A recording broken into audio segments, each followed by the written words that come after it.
Grande Lã, boa tarde, galera. Dá um joinha aí se o som estiver ok. Fazendo um teste novo aqui com o microfone.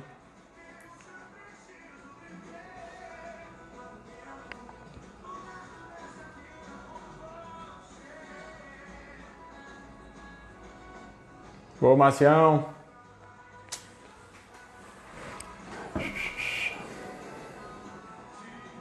Massa, show de bola. E aí, galera, como é que vocês estão? Não aguentei de saudade hoje, apesar do isolamento social. Acabei dando um pulinho aqui na clínica para ver como é que tava, se ninguém levou embora.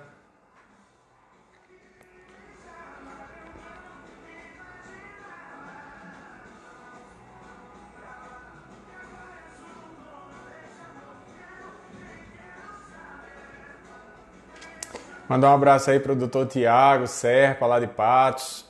Show de bola a live dele ontem. Doutora Isabela Araruna, grande potência lá do sertão de Cajazeiras, Bonito Santa Fé. Galera daí da região, segue ela aí. Ô Marcião, a clínica fica em Campina Grande, Paraíba.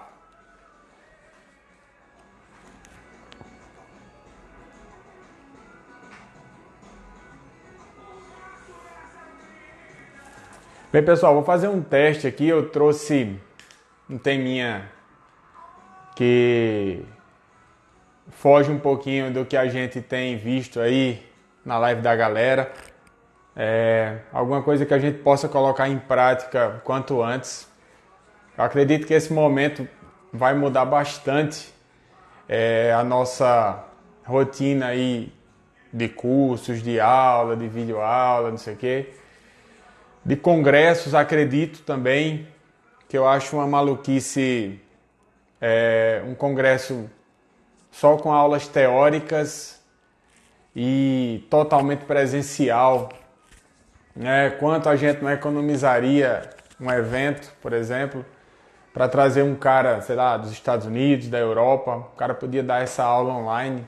Lógico que o contato com a pessoa, o network é importante, mas eu acho que com esse momento a gente vai mudar bastante nossa concepção aí, de economia inclusive.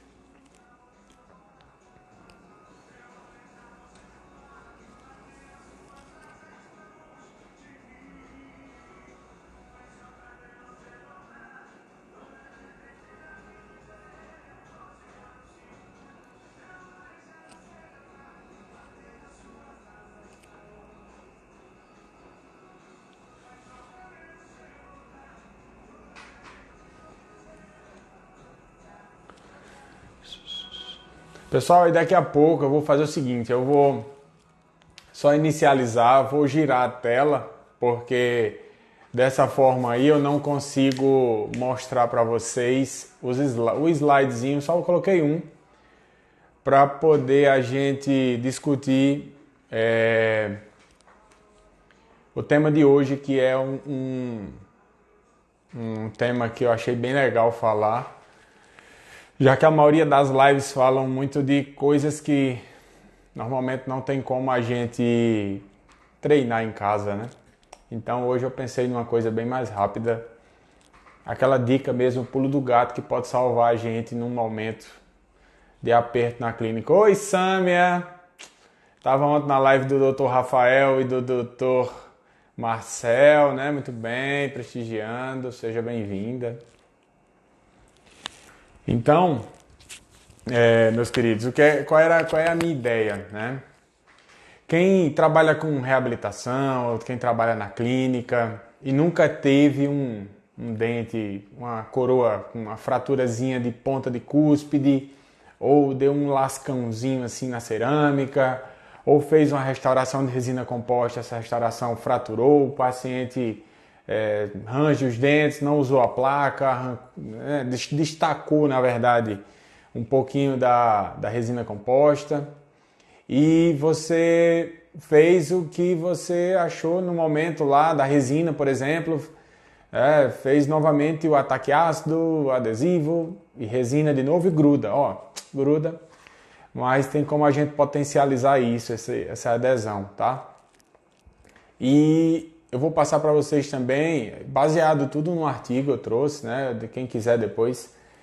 Assim como foi da última live que eu fiz, que a galera pediu artigos, eu mandei bala também, enviei por e-mail, tá?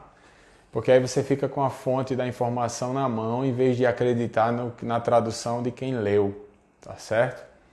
Hoje, acho que nunca teve tão forte esse questionamento da ciência aí, como está acontecendo com o coronavírus. Todo mundo é epidemiologista, todo mundo entende entende de políticas sociais e etc, né? Então, a ideia é a gente evitar, né, de hoje, dar o verdadeiro pulo do gato, sem muita enrolação, e trocar ideia com vocês, tá certo? Eu vou virar aqui a tela para poder mostrar para vocês o que eu deixei preparado lá no slide, tá? Deixa eu virar aqui.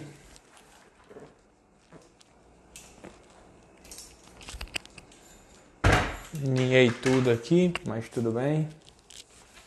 Vou tentar desalinhar.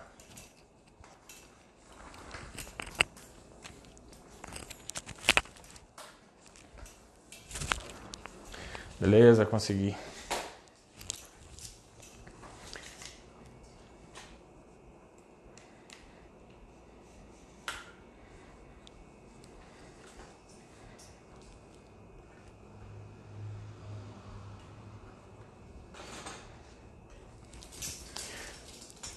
Aproveitei esse momentinho depois de quase 15 dias sem pisar na clínica, eu resolvi vir montar um articulador.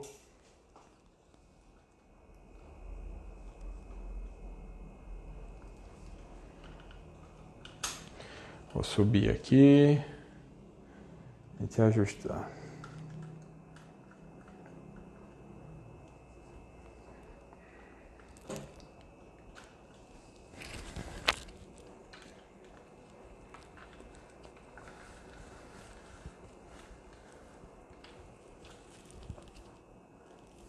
O álcool em gel tá aqui, meu patrão.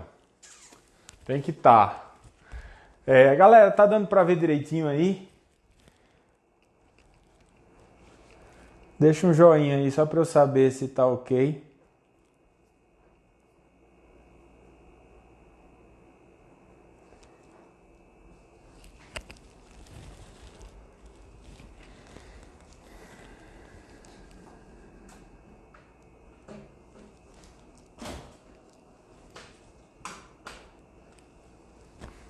Beleza. Então vejam só. A minha ideia foi trazer tipo um resuminho desse artigo aí, tá certo? Né? Reparo de restaurações, critérios para tomada de decisão e recomendações clínicas. É um artigo de Universidade Alemã de 2013, já não é algo tão recente assim.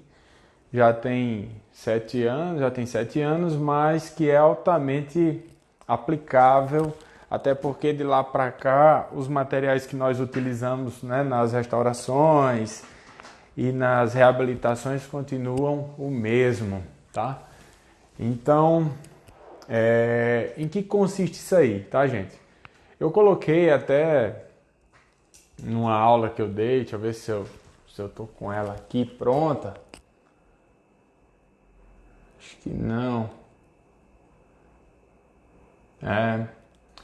Até eu coloquei naquela foto lá do Instagram situações em que você tem uma fratura ou uma lasca na sua cerâmica e que você não quer trocar aquela peça, tá? Então, o que é que a gente faz? Essas situações elas vão existir, na clínica. Eu não gosto de ficar trocando peça, nem removendo aquela peça que estava lá não sei quanto tempo, porque fraturou a bordinha da cerâmica, tá? Então a gente tem que saber o que fazer com ela. Então a primeira coisa que eu vou passar para vocês, eu vou rodar para lá de novo, é esse teste, essa sequenciazinha aí, ó.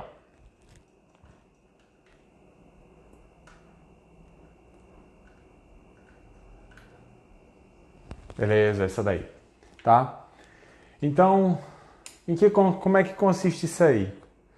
Primeira coisa, a gente tem que saber, né, qual o tipo de cerâmica ou que a gente vai estar lá trabalhando, tá certo? Isso vai influenciar diretamente no que a gente vai fazer. Então, se você tem um reparo de uma resina composta para fazer, Guilherme, isso acontece com frequência, é verdade. Quem trabalha na clínica sabe, olha, o paciente chegou aqui, doutor, fiz uma restauração com o senhor, ou fiz uma restauração assim, assim, assado e fraturou a resina. Como é que eu faço para reparar essa resina de modo que eu consiga uma boa adesão ali? Primeira coisa é o que está nesse quadradinho azul aí de cima. O artigo ele diz, olha, se a sua resina composta falhou, como é que você faz para fazer o reparo dela de forma correta, né? Então você vai limpar e lavar essa resina composta. Como? Ele indica no estudo para você fazer isso com pedra pómez, tá? Evitar usar pasta profilática devido ao veículo oleoso dela. Ela altera a adesão ali, tá certo? Mandar um abraço aqui para a doutora Rosângela, grande doutora Rosângela Rosa, obrigado por estar presente, doutora Rafaela também, tá? Então, falhou a sua resina composta, o que é que você tem que fazer? Você tem que limpar aquela resina com pedra pómez, fazer uma profilaxia profissional, limpar, secar, aplicar o silano, que é um agente de união, e depois do silano, você vai vir com o seu adesivo e resina composta. Guilherme, eu ponho o silano quantas vezes? Lá no artigo ele não fala de quantas vezes, mas ele fala para você aplicar o silano. Geralmente eu aplico o silano, né, segundo o fabricante indica, segundo os estudos de adesão tem indicado. Então eu aplico 2 vezes, 1 minuto de intervalo de uma para outra. Quem já aplicou o silano sabe que ele é bem volátil, né? Você aplica o silano, como se a peça praticamente suga aquele material. E se você for jogar ar, você tem que jogar de uma distância de mais ou menos 1 palmo, assim. Não, evite jogar oxigênio dentro do seu adesivo, do seu silano, tá certo? Então, por exemplo, falhou resina composta, lógico, eu estou falando só da adesão, tá, minha gente? Tem as práticas que a gente usa, né, com a broca, faz o bisel e etc, etc. Retira aquela resina ruim que já está superficial para poder aplicar uma nova camada de resina. Então, lava, limpa e seca, limpa com pedra pómez, sempre com pedra pómez. Aplica o silano 2 vezes, 1 minuto de intervalo de um para o outro, espera secar. Depois aplica o adesivo, fotopolimeriza e faz a sua restauração novamente com resina composta. Simples, sem muito auê, tá certo? É assim que a gente faz o modo correto. Só para vocês terem uma ideia, depois que você faz essa união de resina velha com resina nova dessa forma, você aumenta a força de adesão em torno de 70%, segundo o estudo, entre resina e resina. Vamos supor que, sei lá, você tem uma restauração, uma linha de união entre dente e resina composta, que é onde funciona o sistema adesivo, e você tem essa força resina velha, resina nova. Essa resina velha com a resina nova, ela é 70% mais forte do que a resina velha e o dente. Só para vocês terem uma ideia do poder que é essa adesão entre resina e resina, tá? Beleza, Guilherme, eu já entendi. Falhou resina, eu já sei como fazer. Tem gente que eu já vi, o pessoal fala, não, eu aplico ácido em cima do dente, da resina, Depois eu faço o adesivo e a resina não cai não. Eu disse, lógico, não vai cair mesmo não. Se você vai aplicar o ácido, o ácido não condiciona a resina composta. O máximo que ele vai fazer, no mínimo, sei lá, limpar aquela cavidade, tirar a oleosidade, enfim, não vai ter efeito de condicionamento nenhum. E se você usar o adesivo e depois resina, ele vai grudar também, lógico. O adesivo, gente, não sei se vocês sabem, mas é uma resina, é um tipo de resina fluida, né? Então, com BGMA e outros componentes, né? Para poder atuar no sistema adesivo. Então, vai grudar também. O que eu estou falando aqui para vocês, baseado nesse estudo, é como a gente pode aumentar o nosso poder de adesão, sem achismo, certo? Sempre quando eu vou falar alguma coisa, eu falo assim, eu faço assim. Não, eu não faço assim não, que eu não inventei nada, né? Se eu tivesse inventado, eu tinha colocado meu nome na técnica, mas eu não inventei. Isso aí já está descrito, é só a gente utilizar o que os caras passam anos produzindo lá a ciência para a gente poder botar em prática aqui. Agora beleza, falhou resina, falhou cerâmica, como foi o caso da foto lá que eu mostrei no Instagram, de um incisivo lateral com uma lasca lá na incisal do incisivo lateral. Então como é que a gente faz?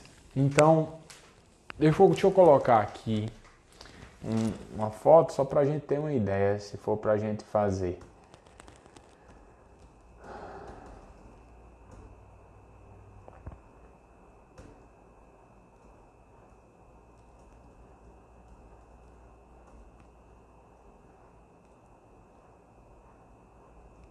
Isso aqui é uma aulinha de laminados.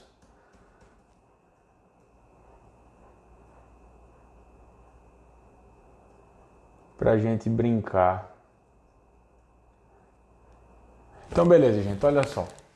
Se eu tivesse uma fratura mais ou menos nessa região aqui, tá? Uma lasca, não é que fraturou todo. Se fraturar aqui, eu perdi essa coroa, é lógico que eu vou ter que refazer. Mas às vezes fratura uma bordinha aqui, ou você tem uma prótese sobre implante em que o parafuso está saindo um pouquinho aqui na incisal e você não quer abrir mão da prótese parafusada para usar um cimentado. Como é que você faz o reparo de uma cerâmica, uma restauração de resina composta na cerâmica? É possível? Eu vou lhe dizer, é sim, é possível. Agora você tem que entender que cerâmica é essa. Que cerâmica é essa? Essa aqui, particularmente da foto, é um disilicato de lítio, é o que o pessoal chama aí, fica falando, olha, é uma coroa de IMEX. O paciente, meus amigos, no meu ver, com esses anos que eu tenho aqui trabalhando com reabilitação, ele está pouco se lixando do que é IMEX. Para ele é mais um nome que você está colocando para cobrar mais. Então isso não vai interferir tanto. O que é que a gente tem que saber? A gente tem que saber que tipo de cerâmica é essa que a gente tá usando. Para quê? Porque dependendo da cerâmica que a gente estiver usando, a gente vai... Opa, Ilan perguntando, jateamento com óxido de alumínio na resina antiga pode ajudar? Pode, Ilan, mas como é que você vai fazer isso na boca do paciente? Só se você tiver um isolamento muito bem feito e você tiver esse jateamento lá no seu consultório. Eu vejo alguns colegas dentistas no Instagram fazendo isso para poder aumentar a porosidade e conseguir um efeito maior de adesão. Porém, eu queria que quem tivesse aqui nessa live, essas 15 pessoas, se pronunciasse quem tem um jateamento desse no consultório. Por favor, vocês falem aí. Eu não tenho, tá certo? Mas serve também. Eu vivo numa odontologia extremamente real. A nossa realidade daqui, a gente às vezes não pode se comparar a algumas realidades que a gente vê pela internet. É como você viver na novela das 8. O Marcelão tem aí. Então assim, eu não tenho o jateamento no consultório. O que acontece às vezes é quando cai uma faceta dessa, por exemplo, e o paciente chega assim... Doutor, eu caiu essa faceta, eu queria que o senhor colasse. Se você só pegar a cerâmica dele, limpar, cimentar de novo, ela vai cair novamente. Essa cerâmica está contaminada. que é que você tem que fazer? Ou você manda para o laboratório fazer um jateamento, se você não tiver esse jateamento no seu consultório, né? No meu caso eu não tenho. Quando isso aconteceu uma vez, eu mandei fazer esse jateamento e com pouco tempo depois ela descimentou de novo. O que eu fiz? Eu refiz a peça. E desde então nunca mais ela caiu. A doutora Paloma também não tem. Então assim, não é comum ter, mas quem tem é uma ótima solução, lógico, tá? Inclusive no artigo ele nem fala do jateamento, ele fala diretamente do sistema adesivo. Então, se você tem uma fraturinha de borda, o que é que a gente faz? Primeiro a gente tem que entender que cerâmica é essa. Essa daí é um disilicato de lítio, tá? Então nós temos que saber que tipo de cerâmica é que você tem, que você trabalha, lembrando que quem faz o planejamento do caso é você, amigo dentista. Não é o laboratório, tá certo? Mandar um abraço pro meu irmão Arthur, tá aí assistindo. Quem sabe teremos um novo dentista, né? Quem faz o planejamento é você, meu amigo dentista. Eu faço o meu. Quando eu mando ao laboratório, seja ele qual for, eu digo qual é a cerâmica que eu quero que ele use. E não a que está lá na promoção, tá certo? Porque você sabendo que cerâmica é essa que você está usando, você vai saber se ela é ácido resistente ou não, como é que você vai fazer o condicionamento dela, como é que você vai fazer a cimentação, o que é que você espera de características ópticas dela.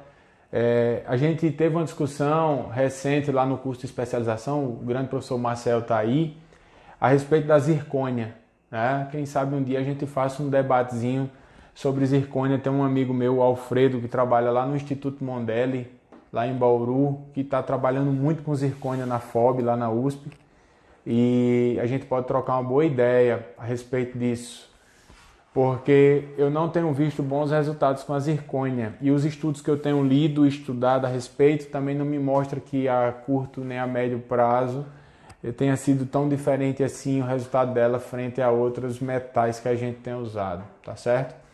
Então, quando fratura essa bordinha, a primeira coisa que a gente tem que fazer é saber qual é a cerâmica, porque isso vai depender, vai diferenciar o chairside, o modo como você vai condicionar essa cerâmica, tá? Então, se você tem um disilicato de lítio, você tem que saber que ele é ácido sensível, mas a que ácido? A ácido fluorídrico, tá? Eu vou mostrar depois um esqueminha aí, só para vocês saberem como a gente faz o condicionamento do disilicato.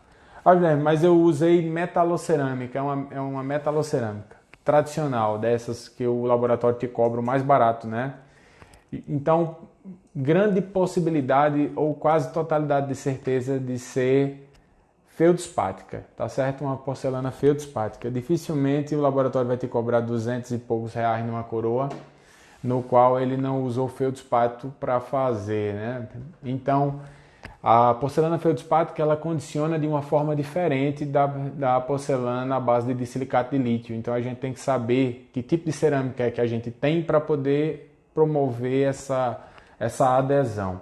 E resinas, não é resinas não, porcelanas à base de zircônia, alumina e outros reforços que colocam, elas não são sensíveis, tá certo? Outra coisa que a gente faz, se você teve uma fratura numa cerâmica e você quer, né, uma fraturinha pequena, tá, gente? Estou falando de fratura catastrófica, não que perdeu a cerâmica toda, não. Uma fraturazinha de borda, coisa pequena. A gente, em vez de remover, nós vamos fazer o condicionamento ácido dela. Lógico, tenham cuidado para não condicionar. Se fraturou só essa área, não precisa você condicionar a peça toda. Você vai colocar top-down na região marginal da fratura, para quando você colocar o ácido, só condicionar aquela região. Se não corre o risco de você condicionar mais do que deveria e você acabar perdendo o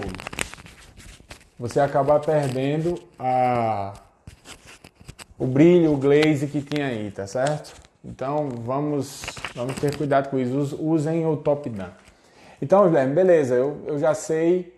Vou fazer aqui o chairside, né? Então, Condicionamento com ácido fluorídrico, eu gosto de fluorídrico a 5%, tá? Tem gente que prefere a 10%, qual é a diferença? O 5% ele é amarelinho, tá? Você olha assim, o amarelinho é o 5%, o vermelhinho é de 10%. Se for disilicato, você faz 40 segundos a 5% e 20 segundos se for a 10%. Lava e seca. Gente, o ácido fosfórico A37, dessas remoções de sais de cálcio, isso aí eu uso antes de fazer o ácido fluorídrico. Eu mudei isso aí, tá? Eu modifiquei essa aula, porque antigamente acreditava-se que o ácido fluorídrico liberava sais de cálcio, né? E então a gente tinha que remover esses sais para não causar nenhum erro na adesão, mas foi provado que não há necessidade dessa remoção. Eu estou usando o ácido fosfórico para limpar quando eu uso o teste do cimento, né? Que é uma glicerina com cor, na verdade, que é o Train que vem nos cimentos. Então, ácido fluorídrico a 5%, eu prefiro ele. Guilherme, beleza, tu está dizendo lá que se for disilicato, eu uso o ácido fluorídrico a 5%. Durante 40 segundos, eu vou condicionar a minha cerâmica. Eu vou dizer, se for disilicato, sim. E se for feldspato? O feldspato, que é a metalocerâmica tradicional, você vai condicionar ela a 90 segundos, por 90 segundos, tá? A 5%. E por 45 segundos se for de 10%. Teve uma certa vez que uma colega me ligou dizendo assim, Guilherme, eu fiz uma coroa no laboratório X, que você indicou, e que quando eu fui condicionar, quando eu fui colocar na boca do paciente, a coroa ficou cinza. Era uma coroa toda de cerâmica, de silicato. Aí eu disse, nossa, ficou cinza. Aí disse, ficou cinza. Aí eu disse, como foi que você fez? Olha, eu condicionei do jeito que eu li, do jeito que você falou, tá? Aí, sendo que a coroa que mandaram para ela foi de feldspato, totalmente feldspato. Então, uma coroa só de porcelana feldspática e ela fez aliás, a coroa era de disilicato e ela fez o condicionamento como se fosse de porcelana feldspática. Então ela deixou 90 segundos o ácido fluorídrico. Simplesmente desnaturou aquela cerâmica. Ela não ficou preta, sabe? Mas ela ficou meio acinzentada, ficou estranha, como se fosse um dente não vital. Tudo porque ela errou o condicionamento daquela cerâmica, tá? Por falta de atenção. Se você tem dúvida, escreva num papelzinho, coloque perto de onde você atende, que não é vergonha nenhuma olhar, né? Eu me lembro na época de graduação, na hora de fazer raspagem, se você não usasse a cureta certa, aí sua nota caía. Aí eu colocava uma cola no meu equipo. Aí a pessoa disse, essa cola? Eu disse, e tem cola aqui na clínica, né? Tem cola não, você coloca lá e olha, pega a curetinha certa e faz o procedimento. Se tem dúvida, gente, olha direito, tá? Então, ácido fluorídrico, lava e seca. Lembrando, meus amigos, nos Estados Unidos foi proibido o uso desse ácido fluorídrico em boca, tá? Porque ele é extremamente perigoso. Então, cuidado. Isso aí é um método que nós temos de reparar sem precisar trocar a peça do paciente. Então, use pouco o ácido lá, só no lugar, remova com a gaze, né? Remova com a gaze o excesso, não jogue o jato de ar e água e jogue na boca do paciente o ácido fluorídrico não, tá? Pelo amor de Deus. Depois que você lavou e secou, você aplica o silano, tá? Uma camada durante 1 minuto, depois outra camada depois, tá certo? E depois você aplica o adesivo e faz a restauração. Beleza, aí você conseguiu condicionar, tá certo? Essa cerâmica lá do paciente. Eu vou inverter aqui para mim, porque para a gente trocar uma ideia.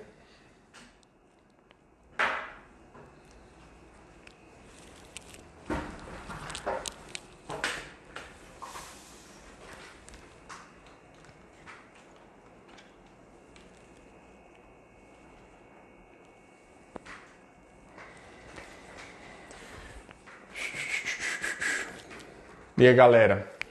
Então, quando a gente vai mandar o planejamento para o laboratório, o Jefferson está aí, né? O Jefferson é um técnico de alta competência, até o Dr. Gustavo estava me falando que agora ele vai fazer as cerâmicas também. Então, é importante a gente mandar o planejamento certinho para o laboratório, tá? Para não confiar exclusivamente no que eles fazem lá sem a gente saber nem ver. Bem, 90 segundos a 5%, se for feldspática, tá? Porcelana feldspática. O disilicato de lítio a gente faz 5 segundos, faz 5% por 40 segundos. Então, só aí você já evitou um estresse de trocar uma peça de um paciente. Então, imagina só, você ter que trocar uma cerâmica porque você não sabia que a resina composta grudava nela. Mais uma vez eu vou repetir, não é para não são para fraturas grandes, mas são fraturas pequenas que a gente pode evitar ter essa dor de cabeça, tá? Deixa eu ver aqui se tem mais alguma coisa legal pra gente falar. Então, outra coisa também que eu ia comentar, quando a gente manda para o laboratório para a confecção de cerâmica, a gente tem que mandar explicando também a translucidez dessa cerâmica. O disilicato de lítio ele tem 3 translucidez, o HT, o MT e o LT. Se você tem um substrato escurecido, o ideal é que você trabalhe com uma cerâmica LT, que seria Low Translucity, né? Uma baixa translucidez, para poder você não ficar tão dependente assim do seu cimento em esconder aquele substrato escuro. Então eu sempre mando pedindo a cerâmica que eu vou usar, eu sempre mando pedindo a translucidez dela e as nuances de cores e maquiagem. Porque é muito interessante quando você vê um caso que deu certo, o pessoal fala, pô, o laboratório é bom. O laboratório ele é bom porque você tem que trabalhar com laboratórios que estejam no nível de trabalho que você quer executar, né? Grande Isaac, o cimento universal autoadesivo eliminaria alguma dessas etapas? No dente, Isaac, gente, como funciona o cimento universal autoadesivo e autocondicionante, né? Por exemplo, se você está trabalhando com pino de fibra de vidro, você desobtura o conduto, tá certo? E você vai cimentar aquele pino com um cimento universal autoadesivo e autocondicionante. Esse autoadesivo ele tem um pH que ele condiciona aquela dentina, mas ele, Isaac, nunca será autoadesivo para esmalte, tá? Se você vai cimentar uma peça que ele está em esmalte, você tem que usar o ácido fosfórico a 37%, adesivo e o cimento, tá joia? O adesivo autocondicionante, o autoadesivo, ele só funciona para dentina, não funciona para esmalte. Então, quando você tá grudando na cerâmica, você tem que condicionar a cerâmica também, senão não gruda na sua resina, beleza? Esses cimentos, esses cimentos, geralmente o 200 é assim, acho que o da Ivoclar, o Multilink N também, o da SDI, tem uma galera aí, bons cimentos que são assim. Eu utilizo para pino e para cimentar coroa metalocerâmica. Sempre que você for, Isaac, ou a galera aí que tiver presente, for trabalhar com IMEX, metal free, você tem que fazer esse condicionamento na cerâmica, senão ela não gruda. E além disso, você tem que condicionar o dente. Lembra, o cimento ele é uma resina, então ela tem que grudar no dente e tem que grudar na sua peça. Então você tem que condicionar os dois, tá certo? O pino de fibra de vidro ele só tem que grudar no pino e tem que grudar no conduto, tá? Lembrando que mesmo você usando o melhor cimento do universo, há uma probabilidade muito grande de um dia esse pino soltar. Porque a adesão ela acontece na região peritubular, na região entre os túbulos. Então, o que é que acontece? Quanto mais próximo do conduto, quanto mais próximos do conduto, menor a área peritubular. Ou seja, isso é química, a gente viu lá no ensino médio. Quanto maior a área, né, de contato, maior a velocidade da reação. Quanto menor a área, menor. Quanto menor a área de região peritubular, menor é a adesão ali. Então a adesão, quanto mais próximas do esmalte, maior. Porque a região peritubular está mais espaçada. Quanto vai se aproximando da região de conduto, aí vai diminuindo essa adesão. Por isso quando fala, olha, se você cimenta uma coroa, cimenta uma faceta em esmalte, ela fica na boca por 10 anos, em 97% dos casos. Se você entra na dentina, essa porcentagem cai 50%. Por quê? Porque a dentina ela é uma matriz proteica, né? Então ela é ruim, ela é péssima de adesão em relação ao esmalte. Então a gente tem que estar ciente disso, falar para o paciente que nenhum caso de prótese é definitivo. A não ser que ele coloque a coroa aqui e saia do seu consultório e desapareça, né? Mas senão você vai precisar trocar. Então, sempre avisa que é uma limitação do sistema adesivo. Grande doutor Haroldo, grande potência, um dos grandes nomes da odontologia, aí sabe, viu? A gente tem um grupo, às vezes fica conversando até 00:30, 1h da manhã sobre odontologia. Será que gosta?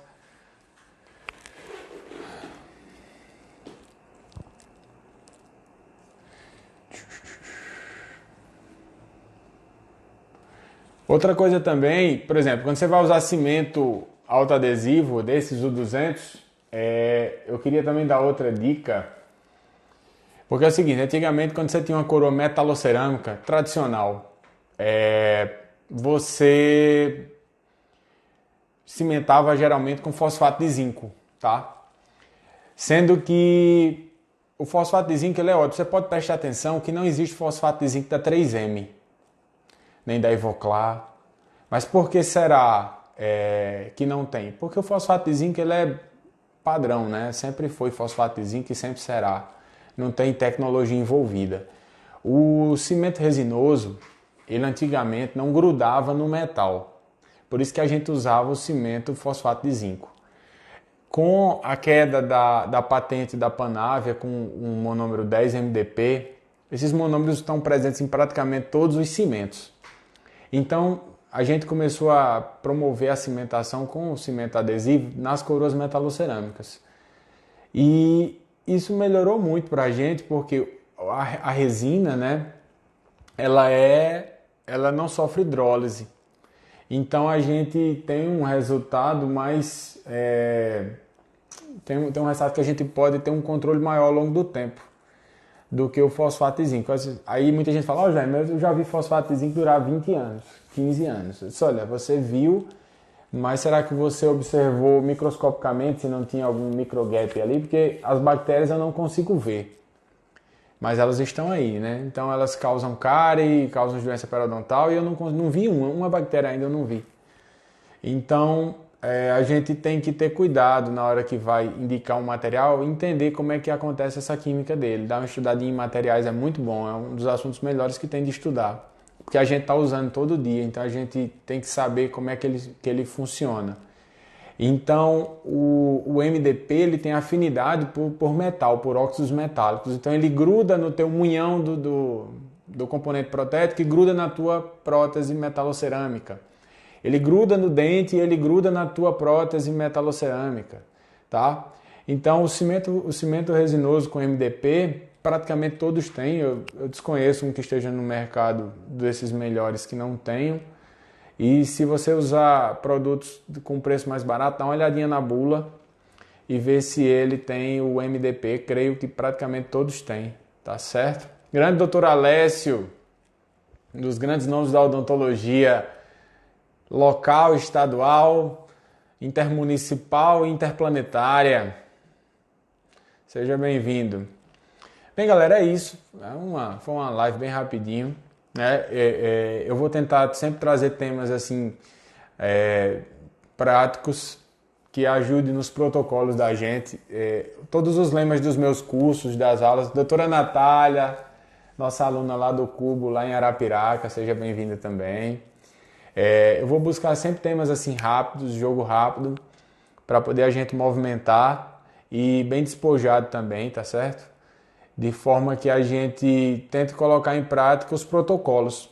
Aprender o básico, bonitinho, para depois a gente ir entendendo os materiais e as nuances dele, tá certo? Qualquer dúvida, vocês deixem uma perguntinha aí, alguma coisa, que a gente vai trocando uma ideia, tá joia? Forte abraço para vocês!